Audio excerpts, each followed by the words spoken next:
4. La libertad, prejuicio burgués. La civilización occidental se fraguó en ininterrumpida lucha por la libertad. El hombre ha podido triunfar en su tenaz esfuerzo por sobrevivir y mejorar gracias a haberse organizado socialmente bajo el signo de la división del trabajo. Tal sociedad, sin embargo, no puede subsistir sin la adopción de medidas coactivas que impidan que perjudiquen a la comunidad quienes en armas se rebelan contra el establecido orden social. Para mantener una pacífica cooperación entre las gentes es preciso contar siempre con la posibilidad de suprimir, mediante el uso de la fuerza, a cuantos perturban la tranquilidad ciudadana. La vida societaria requiere un mecanismo combinatorio y coactivo, es decir, el Estado y el gobierno. Pero surge entonces otro problema, el de impedir que quienes detentan el poder abusen de sus prerrogativas, convirtiendo en virtuales esclavos a los demás. La lucha por la libertad exige la fiscalización de quienes a su cargo tienen la paz pública, hay que imponer legales trabas a las autoridades y a sus agentes.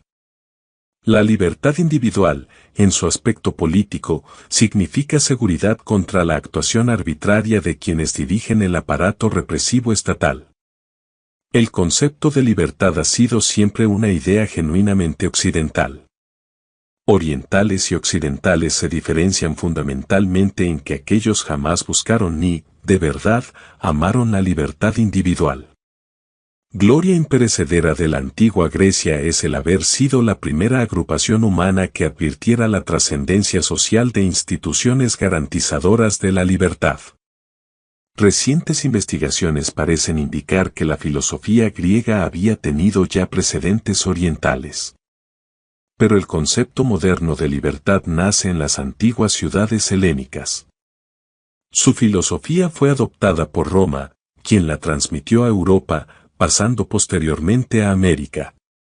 Las sociedades occidentales más fecundas se cimentaron siempre en criterios de libertad, idearios que luego informarían la filosofía del laissez-faire, a la cual debe la humanidad esos progresos, sin precedentes, típicos de la era del capitalismo. Las modernas instituciones, tanto de tipo político como jurídico, están concebidas para salvaguardar la libertad individual contra el abuso de poder. El gobierno representativo, el Estado de Derecho, la independencia del Poder Judicial, el habeas corpus, la posibilidad de recurrir jurisdiccionalmente contra la administración, la libertad de palabra y de prensa, la separación de la Iglesia y el Estado y otras muchas similares instituciones tienen, todas ellas, idéntico objetivo: limitar la discrecionalidad de los públicos poderes y proteger al ciudadano ante la arbitrariedad gubernativa. La era del capitalismo acabó con los últimos vestigios de servidumbres y esclavitudes, puso fin a la crueldad punitiva, reduciendo las sanciones penales a aquel mínimo ineludible para refrenar al delincuente, suprimió la tortura y otros violentos modos de tratar a sospechosos e incluso a criminales, abolió los privilegios, proclamando la igualdad de todos ante la ley, convirtió a los hombres en ciudadanos libres, que ya no tenían por qué temblar ante el tirano y sus secuaces. Fruto de este nuevo modo de pensar fue el progreso material que inundó Occidente. La aparición de la gran industria moderna, gracias a la cual, por hallarse enteramente al servicio de la clientela consumidora, todos viven mejor, exigía la desaparición de reales patentes y discrecionales privilegios, permitiéndose a cualquiera desplazar a sus ocupantes de los puestos más codiciados, con lo que se impulsaba el ascenso de los más capaces desde el punto de vista de los consumidores, evidentemente. Nadie pone en duda que, pese al continuo incremento de la población, todo Occidente goza de un nivel de vida que hace muy pocas generaciones resultaba impensable. No han faltado, entre nosotros, pese a ello, quienes abogaran por la tiranía, o sea, por el gobierno arbitrario de un autócrata o de una reducida minoría que somete a su voluntad al resto de la población. Es cierto que, a partir del siglo de las luces, tales impulsos se iban haciendo cada vez menos perceptibles. Triunfaba la filosofía liberal, durante la primera parte del siglo XIX, el avance impetuoso de sus principios parecía irresistible. Los más eminentes pensadores se hallaban convencidos de que la evolución histórica tendía al establecimiento, por doquier, de la libertad, y ni las intrigas ni las violencias de los partidarios del orden servil podían ya detener tal impulso. Cuando se habla de la filosofía liberal suele pasarse por alto la trascendencia que en su génesis tuvo el estudio de la literatura clásica por parte de la élite occidental. No faltaron, desde luego, entre los griegos escritores quienes, como Platón, propugnaban la omnipotencia estatal. Ello no obstante, el ideario helénico se caracterizó por constante ensalzamiento de la libertad, pese a que modernamente podríamos calificar de oligarquías a las ciudades-estados de la antigua Grecia, pues aquella libertad que los estadistas, los filósofos y los historiadores griegos reputaban como el bien más preciado constituía privilegio reservado a una minoría, denegándose a metecos y esclavos, gobernaban unas castas hereditarias. Pese a tal realidad, no eran mendaces aquellos cantos a la libertad, tan sinceros como los pronunciamientos de los esclavistas que firmaron la Declaración de Independencia Americana 2000 años más tarde, inspirándose en la aludida filosofía helénica movimientos tales como los de los monarchomachs, de los Whigs, de Althusius, de Grocio, de John Locke, o sea, el ideario que informó las modernas constituciones y las declaraciones de los derechos del hombre. Los estudios clásicos, elemento esencial de toda educación superior europea, mantuvieron vivo el espíritu de libertad en la Inglaterra de los Estuardos, en la Francia borbónica y en la Italia sojuzgada por multitud de príncipes. El propio Bismarck, el mayor enemigo, después de Metternich, de la libertad en el siglo pasado, atestigua que, incluso en la Prusia de Federico Guillermo III, el gymnasium, o sea, la educación basada en la obra literaria griega y romana, era un bastión de republicanismo. 19. Los apasionados esfuerzos por eliminar los estudios clásicos de los planes de enseñanza superior, minando la propia esencia de ésta, auspiciaron el resurgir de la ideología servil. Hace un siglo, pocos conseguían prever el enorme impulso que las ideas antiliberales, en breve plazo, adquirirían. El ideal de libertad parecía tan firmemente enraizado que nadie pensaba pudiera jamás ser eclipsado. Desde luego, pretender combatir abiertamente la libertad, abogando con franqueza por la vuelta a la servidumbre y el vasallaje, hubiera sido, a la sazón, ridículamente vano. Por eso, el antiliberalismo, para apoderarse de las mentes, se presentaba como una especie de superliberalismo que reforzaría y ampliaría el ideario de la libertad. El socialismo, el comunismo, los distintos planes económicos consiguieron así, de tal guisa disfrazados, colarse por la puerta falsa. Socialistas, comunistas y planificadores, entonces, al igual que hoy, no buscaban sino la abolición de la libertad individual y la implantación de la omnipotencia estatal. La inmensa mayoría de los intelectuales cree y creyó siempre que, al luchar por el socialismo, se pugnaba por la libertad. Empezaron calificándose de izquierdistas, de demócratas, hoy en día, dicen que son liberales. Nos hemos referido anteriormente a la motivación psicológica que perturba el razonamiento de estos intelectuales y de las masas que le siguen. Advierte el sujeto, tal vez de modo subconsciente, decíamos antes, que fue su propia insuficiencia lo que le impidió alcanzar las altas metas por él ambicionadas, le consta la limitación de su capacidad intelectual y la insuficiencia de su capacidad de trabajo, pero él procura ocultar la verdad a sí mismo y a sus semejantes, buscando conveniente víctima propiciatoria. Se consuela pensando que el fracaso no se debió a su personal incapacidad, sino a la injusta condición de la organización económico-social prevalente. Bajo el capitalismo, solo pocos pueden plenamente realizarse.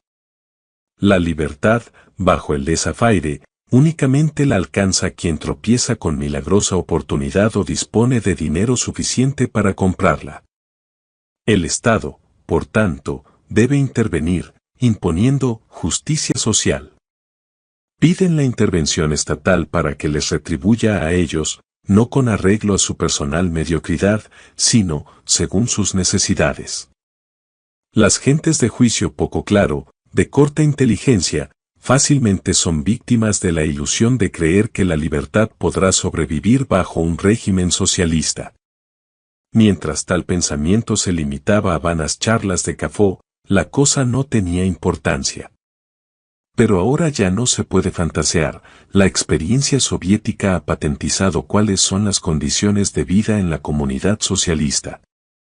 Los modernos partidarios del socialismo se ven, muy a su pesar, obligados, por tales hechos, a deformar las circunstancias históricas y a falsear el significado de los vocablos, para poder seguir haciendo creer a las gentes que socialismo y libertad son compatibles. El difunto profesor Lasky, destacado laborista, que llegó a presidente del partido, y aseguraba no ser comunista, haciendo incluso gala de anticomunismo, decía que, en la Rusia soviética, un comunista se siente plenamente libre, no se sentiría indudablemente igual de hallarse en la Italia fascista. El ruso no conoce otra libertad que la de obedecer las órdenes del superior, tan pronto como se desvía lo más mínimo de la línea del partido, puede darlo todo por perdido, uno más de los liquidados. No eran, desde luego, anticomunistas aquellos políticos, funcionarios, escritores, músicos y científicos víctimas de las célebres purgas, creían fanáticamente en el marxismo, habían sido destacados miembros del partido y desempeñaron altos cargos, recibiendo premios y medallas de la suprema autoridad, en reconocimiento a su lealtad al credo soviético.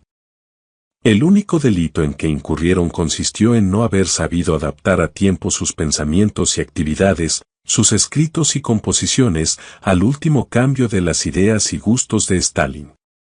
Es difícil creer que estas gentes se sintieran plenamente libres, salvo que se dé a la palabra libertad un significado distinto al que todo el mundo le asigna. En la Italia fascista, la libertad ciertamente escaseaba. Al adoptarse el modelo soviético del partido único, quedó amordazada la voz del disidente. Cabe, no obstante, apreciar notable diferencia entre la aplicación de un mismo principio por los bolcheviques y por los fascistas. Bajo el régimen mussoliniano, vivió el profesor Antonio Graziede, antiguo diputado comunista, quien, hasta la muerte, permaneció fiel al ideario marxista.